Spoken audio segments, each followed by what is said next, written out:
Hey, what's up, everyone? Welcome back. Today we're talking about Mike Mentzer. Yeah, the original high intensity legend. He had some great ideas about training, super brief workouts, maximum effort, and tons of recovery. But here's the thing, some of what he said was dead on, and some of it not so much. So let's break it down. What is the general consensus across the internet of what you guys think Mike got right? So here's the top five that usually people talk about with Mike, what he got right. First, progressive overload. Mike knew if you're not lifting heavier or doing more reps over time, your body's not going to change. You need measurable progress. He emphasized training with intensity and tracking strength progression. And he was right that if you're not progressing more weight, more reps with the same weight, your body has no reason to grow. Second, recovery matters a lot. He was talking about rest and overtraining long ago. He understood that muscle doesn't grow in the gym, it grows when you rest, and that was way ahead of its time. Mentzer preached the importance of rest and recovery, often overlooked then and still neglected now. He argued you build muscle while resting, not training, and this is well supported by science. Third, intensity over volume. He said one hard, all out set was more effective than 5 half effort sets. And honestly, if you train hard enough, he's got a point. One good set can be enough, especially if you're consistent. He challenged the idea that more sets equal gains. His emphasis on training to failure, true muscular failure, and maximum effort taps into mechanisms of hypertrophy like mechanical tension and muscle fiber recruitment. Mike Mentzer is often misquoted when it comes to his one set training philosophy. A lot of people throw around the idea that Mentzer believed all you ever need is one set to failure. But that's not exactly what he taught. What he actually said was that the logical place to start is with one all out set to momentary muscular failure. From there, you can always add a second set if needed, based on your results. But if you start with 5 sets right out of the gate and you're not progressing, what do you do then? Add 10 more? His point was about training efficiently and progressively, not limiting yourself to one set forever. It was a minimalist mindset, not a rigid rule. Fourth, short, focused workouts. Mike's sessions were like 30 minutes or less. That appeals to people who want results without living in the gym, and it actually works. For lifters with good mind to muscle connection and high output per set, short, intense sessions can match or beat longer volume based workouts, especially if you're an advanced lifter or those with limited recovery capacity. And fifth, he understood individual recovery. Not everyone can train 6 days a week. Some people do better with more time off. And he really emphasized listening to your body, which is exactly what people are saying now. He promoted tailoring frequency to your own recovery, rather than a cookie cutter 5 to 6 day split.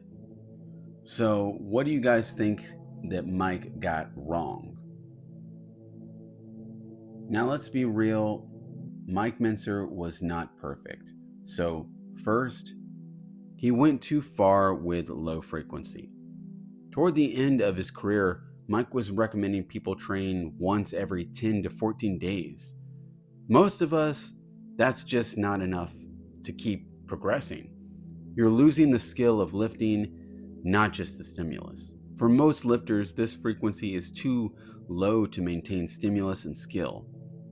Second, he kind of dismissed volume altogether. Look, volume matters. The total amount of work you do, reps, set, weight, that's one of the biggest drivers of growth. Mike made it seem like volume was a waste, but for most people, you need some to keep building muscle. Volume is one of the most supported variables linked to hypertrophy.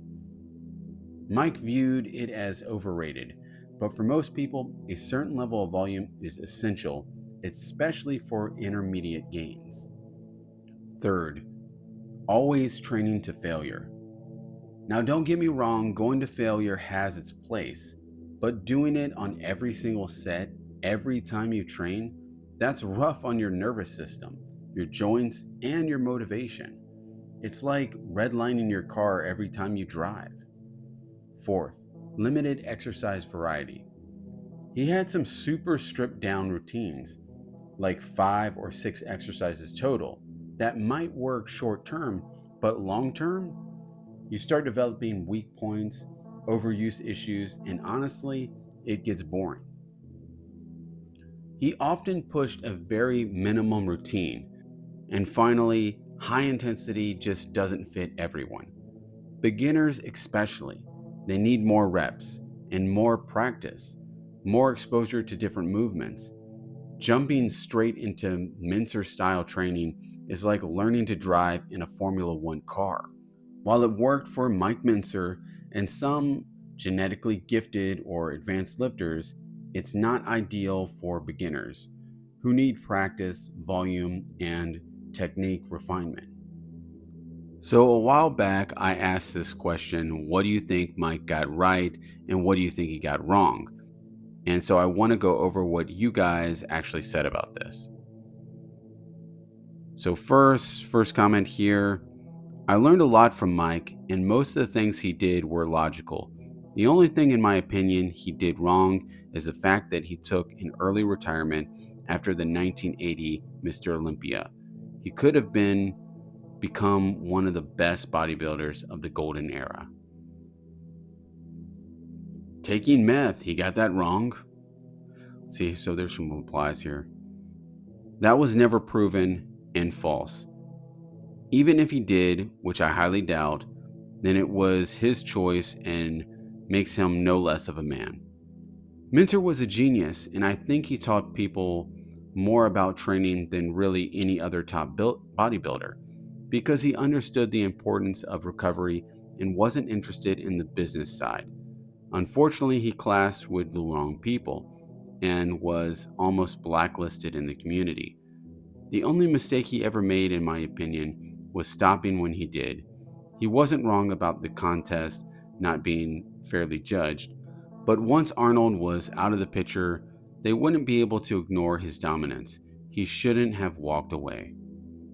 The time off gym to recover. Hard to think of what he got wrong. Regards training and diet, I'd say, but personally, he got things wrong, like ending up a drug addict and not looking after himself. Troubled genius, basically. That's how I see Mike, but still a man I massively look up to. It's not that Mike got it wrong. He was and will be ahead of his time. I just wish he'd turn out the way he did, and now we look at him as a failure, not per se. Okay. Splitting body parts is where he got it wrong. Full body hit is the best, Arthur Jones style. He didn't marry. Maybe his life could have been more fulfilling had he married. What are people saying about that? He had a long-term fiance. Why pay for the cow when you get the milk for free? What is this? Are you trolling? He would have died earlier. He would have been divorced as soon as he had money issues. He would have never had done anything. You have a lot to learn about women. He aged 15 years in 3 years. That's strange, even for meth users. Taking meth and quitting competing. Charging at Arnold hurt his placing. I just got a really good idea. Wah wah boo boo demons. Okay, great. I think his stubborn insistence on one set is outdated.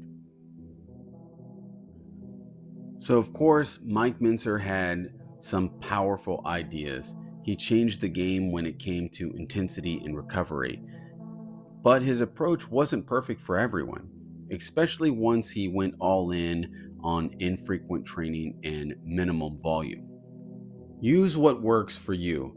You can take the intensity and the focus on recovery, but don't be afraid to mix in some extra sets, more frequency, or whatever keeps you progressing.